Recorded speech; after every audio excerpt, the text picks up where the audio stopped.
नमस्कार दोस्तों, जय श्री कृष्णा। मेरे YouTube चैनल में आपका बहुत बहुत स्वागत है। दोस्तों, आज के इस वीडियो से हम आपको कार्तिक मास के महात्म की कथा सुनाने जा रहे हैं।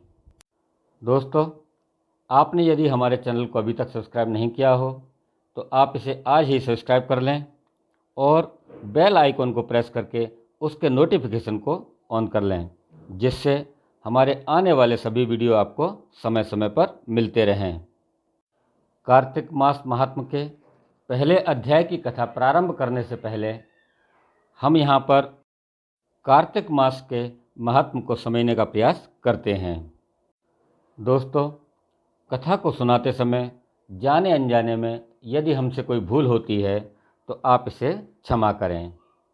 दोस्तों, कार्तिक के महीने में चंद्रमा अपनी किरणें जमीन पर सीधी डालता है।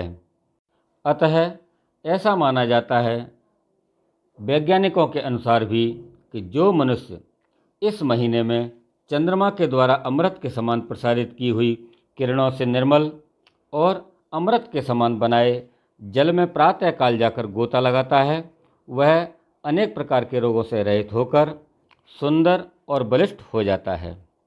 क्योंकि चंद्रमा की किरणें रात भर जिस कंदमूल, फल, भोज्य पदार्थ और जल पर पड़ती हैं, वह अमृत के समान रोग को हरने वाला हो जाता है और पौष्टिक बन जाता है। तभी तो हमारे शास्त्रों में शरद पूर्णिमा को नाच गाना बजाना इत्यादि, खेलना कूदना और प्रातःकाल को स्नान करना महत्वपूर्ण बताया है, तथा चांदनी रात में बने हुए और चांदनी रात में रखे हुए खाद्य पदार्थों का सेवन करना लिखा है, जिसका जीता जागता उदाहरण हम यह जानते हैं कि हमारे घरों में जो खीर बनती है उसको कुछ समय के लिए चांदनी रात में रखते हैं और उसका हम सुबह प्रसाद के रूप में ग्रहण करते हैं। इसी बात को पौराणिक मान्यताओं के अनुसार हमने भी अपने बुजुर्गों से सीखा है। बल बुद्धि की प्राप्ति के लिए कार्तिक मास में सुबह स्नान करना चाहिए। बस इतना ही नहीं, कार्तिक में दीपक जलाना, घर को साफ रखना, साफ वस्त्र पहनना स्वास्थ्य के लिए बड़ा ही हितकारी है।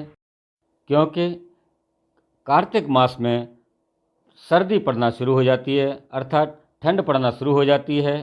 इसीलिए लोग बाहर ना सोकर अंदर सोना पसंद करते हैं। ऐसी अवस्था में यदि घर साफ नहीं होगा और दीपक नहीं जलाया जाएगा और ओढ़ने बिछाने तथा पहनने के कपड़े साफ सुथरे नहीं होंगे, बलदायक भोजन नहीं खाया जाएगा, तो आदमी बीमार होने की संभावना बढ़ जाती है। तथा ऐसा भी माना जाता है कि लक्ष्मी उसके घर से सदा के लिए विदा हो जाती है।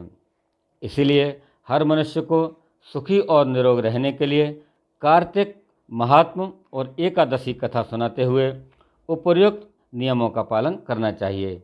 कार्तिक के महीनों में बादल भी पानी का रूप हो जाते हैं, निर्मल वायु भी बहकर जल को निर्मल कर देती है, चंद्रमा की किरणें भी पूर्ण रूप से अमृत वर्षा करके जल को अमृत में बना देती है। इसीलिए कार्तिक में जलाशयों में स्नान करना उत्तम माना गया है और इन्हीं कारणों की वजह से कार्तिक मास में स्नान सर्वोत्तम माना गया है। ओम भूर्भुवः स्वः तत्सवितुर्वरेण्यं भर्गो देवस्य धीमहि धियो यो नः प्रचोदयात्। अर्थात हम स्थावर जंगम रूप संपूर्ण विश्व को उत्पन्न करने वाले उन निरतिशय प्रकाश में परमेश्वर के भजने योग्य तेज का ध्यान करते हैं, जो हमारी बुद्धियों को सत्कर्मों की ओर प्रेरित करते हैं, जो भूलोक, भूलोक और स्वर्गलोक रूप सच्चिदानंदमय पार ब्रह्म हैं, अथवा सच्चिदानंद विराट स्वरूप सब संसार को उत्पन्न करने वाले परमेश्वर के उस भजने योग्य तेज का हम लोग ध्यान करते हैं, जो हम लोगों की बुद्धियों को अपने स्वरूप में लगाती है।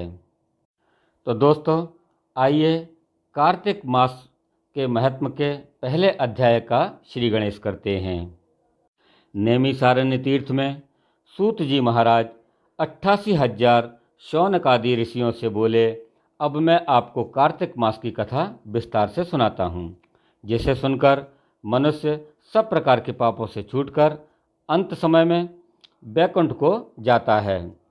सूत जी बोले, श्री कृष्ण जी की आज्ञा लेकर देवर्षि नारद के चले जाने पर सत्यभामा प्रसन्न होकर लक्ष्मीपति भगवान से कहने लगीं कि हे नाथ, मैं धन्य हुई, मेरा जीवन सफल हो गया। मेरे जन्मदाता भी धन्य हैं, जिन्होंने मुझ जैसी त्रैलोक्य सुंदरी को जन्म दिया, जो आपकी 16 सहस्त्र स्त्रियों के मध्य में अपनी परम प्यारी पत्नी बनी। मैंने वह कल्प वृक्ष आदि पुरुष आपके साथ नारद जी को विधि पूर्वक दान में दे दिया, परंतु वही कल्प वृक्ष मेरे घर लहराया करता है, जिस बात को मृत्युलोक में कोई भी स्त्री नहीं जानती है। हे त्रिलोकीनाथ, मैं आपसे कुछ पूछना चाहती हूँ।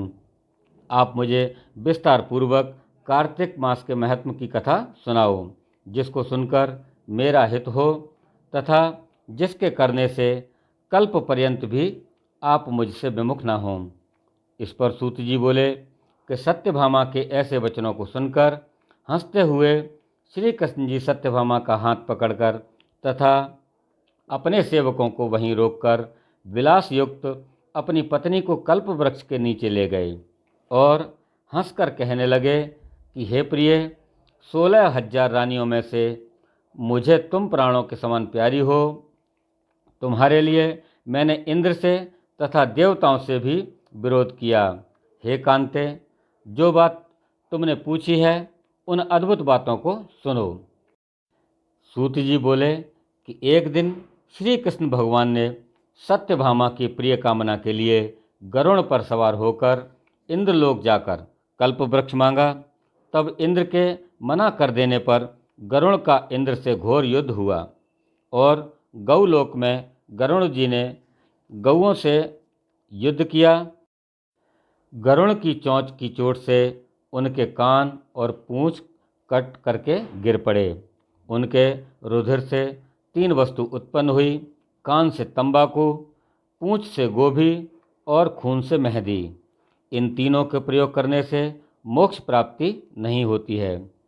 तब गौओं ने भी क्रोध में भरकर गरुड़ को मारा, जिससे उनके 3 पंख टूटकर गिर पड़े। इनके पहले पंख से नीलकंठ और दूसरे से मोर और तीसरे से चकवा चकवी उत्पन्न हुए। हे प्रिय, इनके दर्शन मात्र से ही शुभ फल की प्राप्ति होती है। यह सुनकर सत्यभामा बोली कि हे प्रभु, मैंने पिछले जन्म में कौन कौन से दान व्रत तथा जप किए, जप नहीं किए, मेरा कैसा स्वभाव था तथा मैं किसकी पुत्री थी और मुझे मृत्युलोक में किस कारण से जन्म लेना पड़ा। मैंने ऐसे कौन से शुभ कर्म किए जिससे आपकी मैं अर्धांगिनी हुई। इस पर कृष्ण जी बोले कि हे प्रिय, जो तुमने पूर्व जन्म में शुभ कर्म किए हैं विस्तार पूर्वक कहता हूँ। पूर्व समय में सतयुग के अंत में मायापुरी में अत्रि गोत्र में देव शर्मा नाम का एक ब्राह्मण वेद वेदांत का जानने वाला रहता था। वह रोज अतिथियों की सेवा, हवन और सूर्य भगवान की पूजा किया करता था। उसका तेज सूर्य के समान तेजस्वी था। उसके वृद्धावस्था में गुणवती नाम की कन्या हुई। उसका विवाह उस पुत्रहीन ब्राह्मण ने चंद्र नाम के अपने शिष्य के साथ कर दिया। चंद्र को अपने पुत्र के समान मानता था तथा चंद्र भी उसे अपने पिता के समान सम्मान देता था। एक दिन वे दोनों कुश और समिधा लेने के लिए वन में गए। हिमालय की तलहटी में भ्रमण करते हुए उन्होंने एक राक्षस को आता हुआ देखा। उस राक्षस के भय के मारे उनके सब अंग शिथिल हो गए और भागने की भी सामर्थ्य नहीं रही। तब उस काल के सदृश राक्षस ने उन दोनों को मार डाला। उनके धर्मात्मा होने के कारण मेरे पार्षद उनको मेरे पास बैकुंठ में ले आए, क्योंकि उन्होंने आजीवन सूर्य भगवान की पूजा की थी। उस कर्म से मैं दोनों पर अति प्रसन्न हुआ। शिव, सूर्य, गणेश जी, देवी, इन सब देवताओं की पूजा करने वाले सब स्वर्ग को प्राप्त होते हैं। मैं एक होता हुआ भी काल और कर्म के भेद से 5 प्रकार का होता हूँ। जैसे एक देवदत्त, पिता, भ्राता आदि नामों से बोला जाता है। जब वह दोनों विमान पर चढ़े हुए सूर्य के समान तेजस्वी, रूपवान, चंदन और माला धारण किए हुए मेरे भवन में आए तो दिव्य भोग भोगने लगे। बोलिए श्री कृष्ण भगवान की जय। तो दोस्तों, यह थी कार्तिक मास के महत्व की पहले अध्याय की कथा। इसके आगे की कथा को हम अपने अगले वीडियो में आपको सुनाएंगे।